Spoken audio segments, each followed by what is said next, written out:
Next heading में लिखेंगे anti ferromagnetic order, anti ferromagnetic order. ठीक है, इससे प्रीवियस टॉपिक में जब स्टार्ट किए थे तो फेरोमैग्नेटिक पढ़े थे, फेरोमैग्नेटिक ऑर्डर पढ़े थे। अब किसकी बारी आ गई है? Anti ferromagnetic order. ठीक है, सो इसको डिफाइन कर लेते हैं पहले।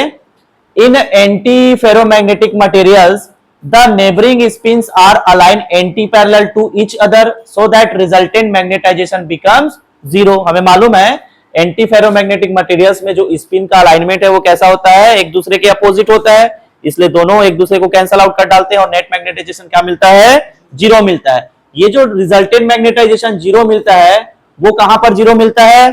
जो क्रिटिकल टेम्परेचर या सर्टेन टेम्परेचर है उससे बिलो टेम्परेचर पे, उससे बिलो टेम्परेचर पे। तो यहां पर ये जो सर्टेन क्रिटिकल टेम्परेचर है उसको हम अलग नाम देंगे। ठीक है, तो क्या लिखा है? Resultant magnetization becomes nearly zero below a certain ordering temperature called the Neel temperature, called the Neel temperature. ठीक है, कौन सा टेम्परेचर? इसको ऐसे तुम लोग नीरज टेम्परेचर नाम से भी याद रख सकते हो। ठीक है, या डॉक्टर नीरज लगा देना तो भी चलेगा। ठीक, ठीक है, तो कौन सा temperature? Doctor Neeraj temperature, TN। ठीक है, ऐसा। So a classical example is a manganese oxide यानी कि MnO which has the NaCl crystal structure. Manganese oxide का जो स्ट्रक्चर रहेगा वो कैसा रहेगा? क्रिस्टल स्ट्रक्चर NaCl के जैसा। ठीक है, कैसा एग्जांपल है ये? मैग्नीज ऑक्साइड एक क्लासिकल एग्जांपल है, मतलब एक जबरदस्त एग्जांपल है ये जो पार्ट है उसको एक्सप्लेन करने के लिए। ठीक है, so the magnetic structure of MnO was determined experimentally by neutron diffraction, है ना। तो इसका जो क्रिस्टल स्ट्रक्चर है या मैग्नेटिक स्ट्रक्चर है उसको किसके थ्रू डिटरमाइन करेंगे? न्यूट्रॉन डिफ्रैक्शन एक्सपेरिमेंट से। किससे करेंगे? Neutron diffraction experiment. जैसे एक्सरे डिफ्रैक्शन होता है ना, वैसे ही क्या होगा? Neutron diffraction. ठीक है, मैं बता देता हूं थोड़ा सा। एक्सरे डिफ्रैक्शन में क्या होता है? एक्सरे फोटॉन्स वगैरह इंसिडेंट होता है किस पर? सैंपल जो है उस पे, उसके बाद में अपने को पिक्स वगैरह सब चीज मिलता है। पर न्यूट्रॉन डिफ्रैक्शन में क्या होता है? आप उस एक्सरे को या फोटॉन्स को हटा दो और वो जो पार्टिकल्स फोटॉन को हटाया उसके बदले क्या डालोगे? न्यूट्रॉन। तो न्यूट्रॉन जाके सैंपल से, स्पेसिमेन से कोलाइड करेगा, टकराएगा, तो फिर हमको ये सारे डायग्राम्स मिलेंगे। समझ में आया? न्यूट्रॉन डिफ्रैक्शन क्या है? एक्सरे जैसा ही है। ठीक है, पर उससे अलग है। देखते हैं, अभी रिजल्ट में पता चलेगा। As in show in figure number 17 हाँ, फिगर नंबर 17 को एक्सप्लेन कर लेते हैं पहले। हाँ, ये फिगर नंबर 17 है, न्यूट्रॉन डिफ्रैक्शन को रिप्रेजेंट कर रहा है। तो देखो, मैग्नीज ऑक्साइड का क्रिस्टल स्ट्रक्चर, मैग्नेटिक स्ट्रक्चर, ये सब चीज को बताएंगे। तो जो 80 केल्विन है, टेम्परेचर 80 है, कितना है? 80। उसमें हमको देखो एक्स्ट्रा पिक्स मिल रहे हैं कि नहीं मिल रहे हैं? लेकिन 293 केल्विन पे एक्स्ट्रा पिक्स है क्या? नहीं है। हाई टेम्परेचर पर एक्स्ट्रा पिक्स नहीं है। लो टेम्परेचर, इसके कंपैरिजन में लो टेम्परेचर पर एक्स्ट्रा पिक्स है, ऐसा बोलो। अंक के हिसाब से ये 293 है और 80 समझने के लिए। क्लियर है? ठीक, एक्स्ट्रा पिक्स है।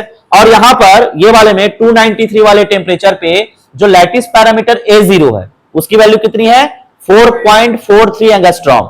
लैटिस पैरामीटर का वैल्यू कितना? 4.43 एंगस्ट्रॉम। लेकिन 80 केल्विन पर जो लैटिस पैरामीटर है उसका वैल्यू 8.85 एंगस्ट्रॉम।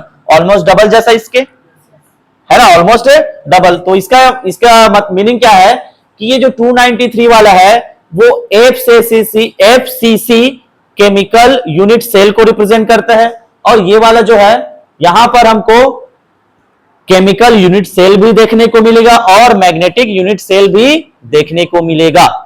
क्लियर है? और इसमें एक और लाइन ये डाल सकते हो कि यहां पर जो मैग्नेटिक ऑर्डर है उसका जो साइज है ये 4.43 है, और यहां पर मैग्नेटिक ऑर्डर का साइज क्या होगा? बढ़ जाएगा। 80 केल्विन में क्या हो जाएगा? बढ़ जाएगा, क्योंकि इसका कितना parameter? 8.85।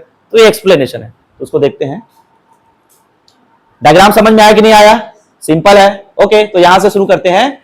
Neutron diffraction patterns eight 80 के कंटेन्स एक्स्ट्रा रिफ्लेक्शन पिक्स। ये दिख रहा है ना, 80 के पे एक्स्ट्रा रिफ्लेक्शन पिक्स। ठीक है, विच आर एब्सेंट एट 293। 293 पे नहीं था वैसा पिक्स, एक्स्ट्रा पिक्स नहीं लाना है उसको, रहने दो। At 293 the reflection correspond to an FCC chemical unit cell। किसके करस्पॉन्डिंग मिला है reflections?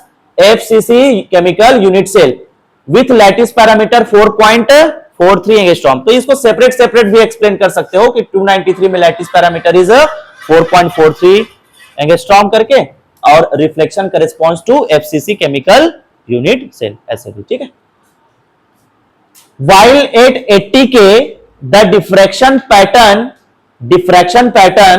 behave as if the magnetic unit cell has double to 8.85 angstrom. ठीक है, कैसा बिहेव कर रहा है? इसमें केमिकल ना लिख के मैग्नेटिक डाल दिया है। Magnetic unit cell behave double from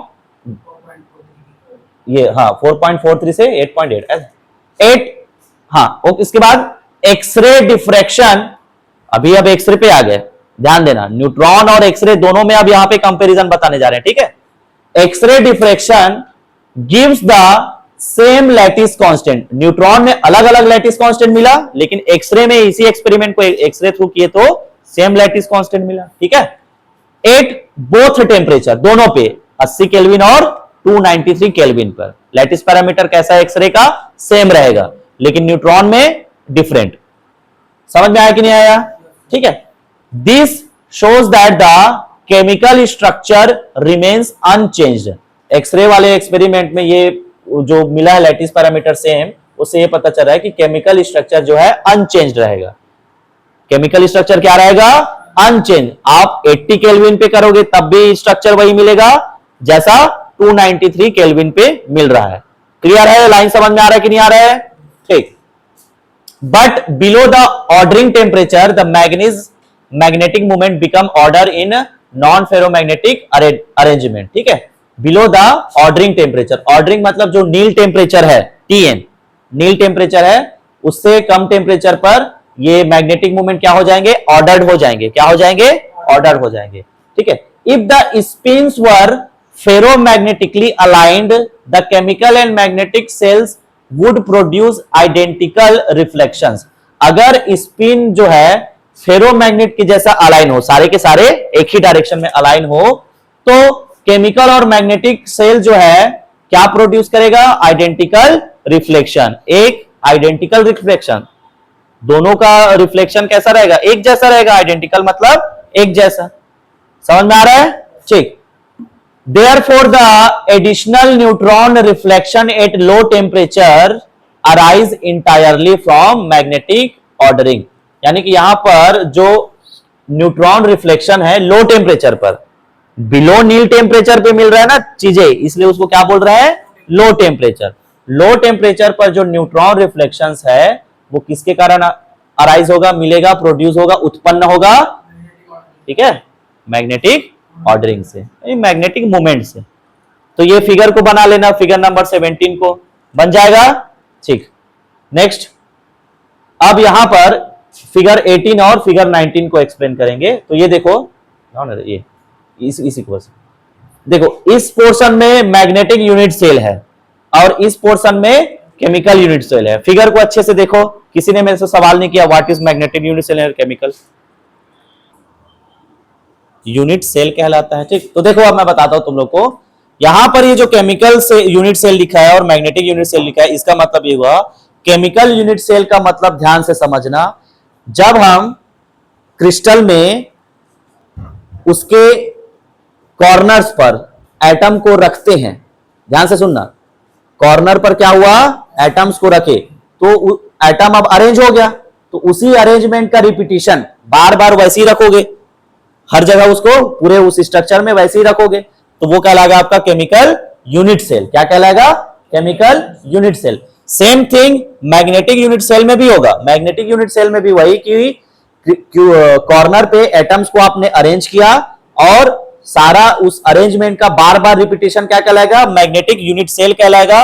बस इसमें एक्स्ट्रा क्या है? ये एटम्स के अरेंजमेंट को तो रिपीट अरेंजमेंट को तो रिप्रेजेंट करता है, साथ साथ स्पिन अरेंजमेंट को भी रिप्रेजेंट करता है। किसको रिप्रेजेंट करता है? स्पिन। तो मैग्नेटिक मूवमेंट में एटम और उसके स्पिन्स के अरेंजमेंट दोनों इन्वॉल्व होते हैं, लेकिन केमिकल में सिर्फ और सिर्फ एटम अरेंजमेंट रिपीटेशन। समझ में आया? तो ये नहीं दिख रहा है रिपीटेशन जैसा? 3D में झांक के देखो इसको, सब साइड से एक जैसा ही दिखेगा। ठीक है, इसको घुमा देते हैं। घूम क्यों नहीं रहा है? काम नहीं कर रहे, खराब हो गया स्क्रीन। ठीक है, चलो टोनी स्टार्क वाला है, वो है नहीं ये। लाना भाई अभी खत्म नहीं हुआ है, किधर जा रहा है? तो देखो बेटा, इधर मैग्नेटिक सेल में देखो, इधर स्पिन का डायरेक्शन अप साइड है, ये वाला डायरेक्शन इधर, फिर ये ऐसा दिख रहा है कि नहीं दिख रहा है? तो समझ में आ रहा है? स्पिन अरेंजमेंट, एटम तो है, ये अरेंजमेंट है कि नहीं एटम का? ठीक है, लेकिन यहां पर हाँ, केमिकल में क्या करना, सारे डायरेक्शन को एक ही डायरेक्शन में दिखाना सबको, और मैग्नेटिक साइड में आओगे तो एक को ऊपर तो एक को डाउन, ऐसा। इसके हिसाब से नहीं बनाना, तुम्हारी जो इच्छा, स्ट्रक्चर यही रहना चाहिए। ये जो एरो का निशान है एक जैसा ही रखोगे भाई, आड़ा तिरछा नहीं रखना है, ऊपर और नीचे, बस दो ही direction, up and down. Clear है? ठीक, तो लाना इसको वापस। हाँ, तो इसमें ये बोलता है कि figure 18 the spin arrangement consistent with this neutron diffraction result is shown in figure number 18। ठीक है, स्पिन का जो अरेंजमेंट है फिगर नंबर 18 से बता रहे हैं। The spin with a single 111 यानी कि एच स्केल वैल्यू वाले plane are parallel to one other, but the spins in adjacent 111 planes are antiparallel. यानी इसको ऐसे लिख लेना कि इस स्ट्रक्चर में कुछ पोर्शन में स्पिन पैरेलल है वन डायरेक्शन में, और कुछ पोर्शन में स्पिन जो है अलग डायरेक्शन में, डिफरेंट डायरेक्शन में से करके। ये 111 एडजेसेंट ये सब मत लिखना, याद रहा तो लिख लेना, नहीं रहा तो अपने वर्ड में लिख लेना। ठीक है, फिगर नंबर 19 बताता है, रुको, compare the spin arrangement for ferromagnetism and anti ferromagnetism. For ferromagnetic order the exchange integral J is positive, so parallel alignment minimize the exchange energy. In anti ferromagnetic the exchange integral is negative, J less than 0, and therefore anti parallel alignment becomes energetically favorable। ठीक है, अब figure से देखते हैं इसको, ये बहुत easy है। देखो, फेरोमैग्नेटिज्म में जो स्पिन का अलाइनमेंट है एक डायरेक्शन में होता है कि नहीं होता? Where J greater than 0, J greater than 0, तो जो एक्सचेंज इंटीग्रल है यहां पर जो आयंस की एनर्जी होगा वो मिनिमम होता है। क्या होता है? मिनिमम, क्योंकि ये अलाइन हो गया। अब इसके पास में कुछ है नहीं, इसने जो भी जोर लगाना था कि भाई तू नीचे है तो तू भी मेरे डायरेक्शन में आ जा करके, तो ये तो हो गया ना पहले से। अब ये क्या करेगा? कोई इंटरेक्शन फिर इंटरेक्शन करेगा नहीं, तो एनर्जी वाला इसका क्या रहेगा? लो रहेगा, मिनिमम। लेकिन इधर है, इन लोग कोशिश कर रहे हैं एक दूसरे के डायरेक्शन में अलाइन होने का, कि हम सब एक ही बिरादरी के लोग हैं तो एक ही साथ हो, अलग अलग क्यों है, ऐसा वाला। समझ में आ रहा है? तो खींचा ताना ताकत लगाना होगा तो एनर्जी भी इंक्रीज होगा कि नहीं होगा? तो J लेस देन 0 पर एनर्जी क्या रहता है? मैक्सिमम। J ग्रेटर देन 0 पर एनर्जी क्या रहता है? मिनिमम। क्यों? क्योंकि हाइजेनबर्ग फॉर्मूला याद करो, U is equal to minus 2JSI dot SJ। होता है कि नहीं होता? J ग्रेटर देन 0 तो माइनस में मिलेगा आंसर, J लेस देन 0 तो माइनस इंटू माइनस कितना? प्लस। तो एनर्जी क्या हुआ? हाई हुआ कि नहीं हुआ? क्लियर है एकदम? बढ़िया, समझ में आ रहा है? चकाचक। ठीक, नेक्स्ट। अब ये है डेरिवेशन, तो यहां से इसको सेकेंड पार्ट में देखते हैं।